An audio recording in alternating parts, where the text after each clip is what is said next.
Yo, good evening once again. I greet you this evening again. I remember we talked in the morning.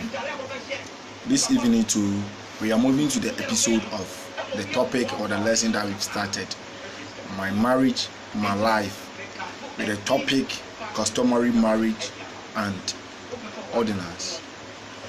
We are learning something solely from the law, the rule of law governing the nation. So let's look at something here. First, I'll start with marriage. The following points must be carefully noted, because a lot of marriage in Ghana could be void and of no use. The challenge usually arises when one of the parties passes away. 1. Customary marriage and ordinance marriage are mutually exclusive. This means that a man cannot be married to two women, one under the ordinance and other under the law. So a man cannot marry to two women according to the law, which one will be like ordinance and one will be customary marriage. If a man is married under the ordinance, he cannot marry any other woman either under customary marriage, either married law or under the ordinance. If he performs a marriage ceremony, that ceremony is void. It is useless. No marriage comes into existence, and both the man and woman can be charged with bigamy. See, this is how is it. If I marry ordinance, I have no right to marry customary marriage anywhere attached to it. If I marry someone again, even if I die, the person will not get anything out of my properties, according to the law that which states that here. No marriage comes into existence and okay. If the man dies without a will, only the first woman who he married under the ordinance will benefit from the man's assets. The second woman is not entitled to anything. She said, if you sit there for someone to deceive you, to marry you in addition to his wife, she has been married in ordinance, and if the person pass away, put it in your mind, you have nothing to share with the man. You as the wife. If there are any children between the man and the second woman, these children will be entitled to some of the men's property. But if there is a children in between the man and the second woman, for the children they are entitled for the property, because for the children they have to be to give some property for them to sort themselves out. If a man is married to three women under customary law, he cannot just pick one out of the three and marry her under the ordinance. If he does, the ordinance marriage will be void, and he will continue to be married to all the three women under customary law. If the man wants to marry one of the three women under the ordinance, he has to divorce two of the wives first before he can marry the chosen one under the ordinance. So if I've married three and I want to marry one under the ordinance, maybe I've married three for the customary marriage, but I want to marry one for the ordinance. What I have to do is to divorce the other two and marry the one that I want to marry in the ordinance marriage, according to the law here.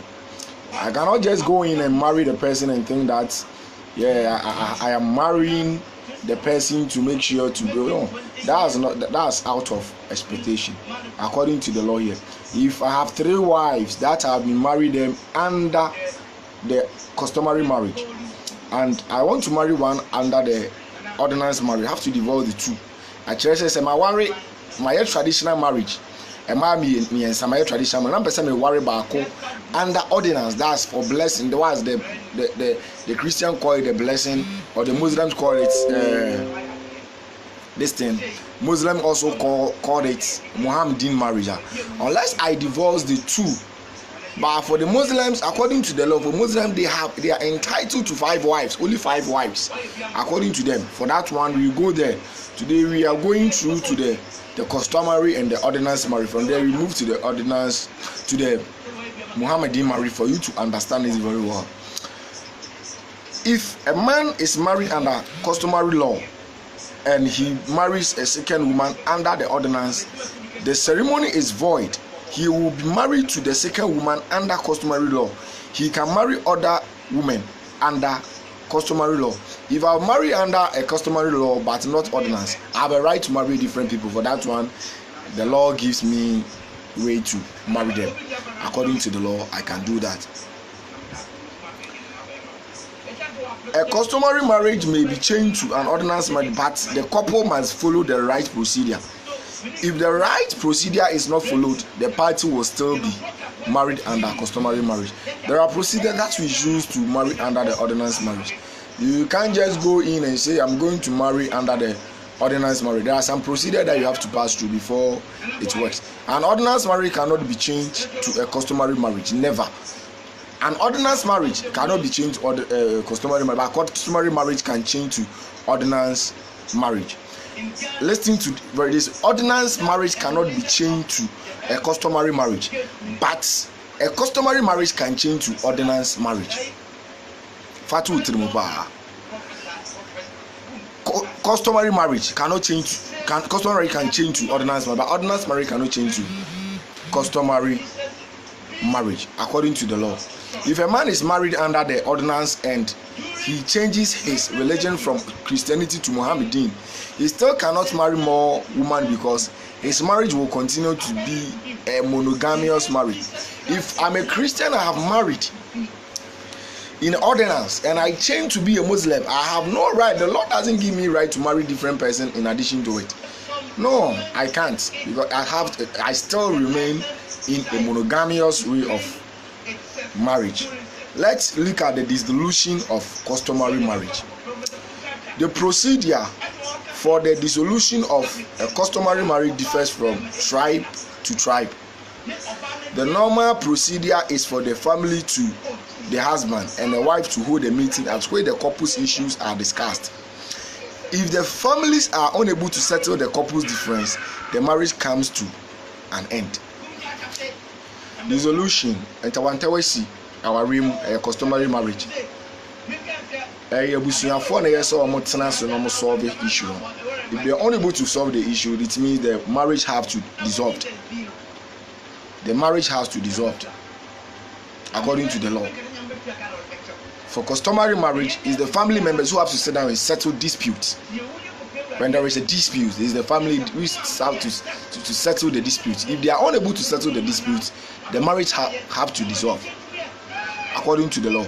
If the family of the man or a woman refuses to attend a meeting for the marriage to be dissolved, the party who wishes to end the marriage may consult a lawyer. The lawyer will petition the court for the dissolution of the marriage. Maybe I want to dissolve my marriage, or I want to call in for divorce.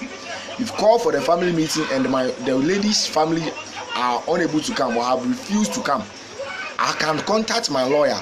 When I contact my lawyer can stand in for me to send to court for me to dissolve my marriage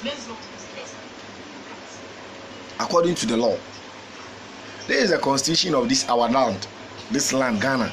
That's what I'm telling you. I'm interpreting it to you for you to understand the thing. That's how is it. Let's look at the registration of the customary marriage. The law on the registration of customary marriage encourages persons who are married under the customary law to have their customary law marriage recorded in a marriage register by the marriage registrar of the district in which the marriage ceremony takes place. This registration will serve as proof of a marriage between the parties. After a marriage has been registered, the registrar gives the husband and the wife a piece of paper as a proof of the fact that the parties have registered a marriage. Customary law of marriage have to also send to the registrar general. When it goes there, They also give you a piece of paper, or let me say a documentary paper for you to sign, which shows that yes, both of you have married. That stands as an evidential document. That means you both of you has been married. Let's look at the benefits of registration. Registration is not compulsory, but it is advisable to register a customary law marriage because the paper that is given upon registration will be useful when there is a dispute. For example, when a wife, a husband, or the head of family denies that there was never a marriage. It is not compulsory to register your marriage, but it is important when you register it. When there is a dispute, that will stand in as a witness, as an evidence that shows that you married. When in case there is a property for you to share, that is going to stand for both of you to know what you are out to. For the registration of marriage is never compulsory. Let's put it here. But for a basic and evidential base, in case of disputes, but for asantifo can say me say yen kasa asemsi ba asemo ba enti na say asemba ye betwa bi dia ye aka asem enti no ye ko register no enye by force is not compulsory, but for us to at least know what we are out to. When and how to register a marriage. A couple seeking to register a customary law marriage should consult a lawyer for assistance because the procedure is complicated. If you want to register your customary marriage, you have to consult a lawyer because the procedure so all person register or customary, that's traditional marriage now. And you have to consult a lawyer so that the person can lead you with the procedure. One, a customary law marriage may be registered at any time after the marriage ceremony. A customary law marriage, it doesn't have exact time, doesn't have expiry date. After the marriage, it makes me call any time be ready. Some person register na me come. Two, a man can register more than one customary marriage. For customary marriage, a man can register more than one to his expectation. I hope you are getting the point here. Therefore, if a man is married to 3 or 5 wives, he can register all the marriages. For customary marriage, I can register all of them. If I'm married to 5 wives, I can register all of them for the customary marriage. If I've married 5 ladies, I can register all of them.